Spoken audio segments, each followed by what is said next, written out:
Here's the updated version of the bar budget spreadsheet with the new categories and the new expenses that you had laid out in there.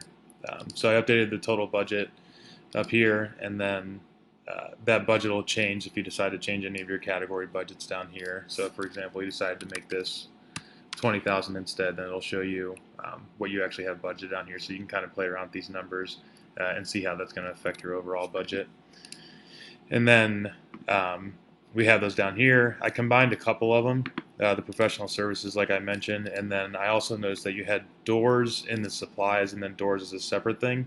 In the supplies, it was 500, and then in the separate entry, it was 1,000. So down here, I just combined those together into 1,500. Other than that, I think I was able to keep everything else separate and still make the spreadsheet look pretty clean. So down here, we have it broken out into these different expense categories, and then all the different expenses within those categories. And I just used the notes to say what each one of those expenses was for. I noticed you had 1,200 for Carlos, and then you said 3x. You had 35 in there, 3,500 in there, so that's what I put.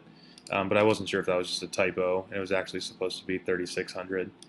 But overall, the numbers that you had in there, you had a little bit of extra money on your budget that you can play around with, just based on what I added in there. And you can go ahead, and if you want to add different things to these categories, or maybe if you wanted to get more detailed about what each of these expenses are in random or whatever it is, you can kind of break those apart into the different entries. Maybe this one is, I don't know, we'll just say decorations and furniture. Or whatever you want to do, and then everything up here will automatically update. And if you happen to go over your budget on any of these categories, then it'll show you which ones are over budget in red over here. Check it out though.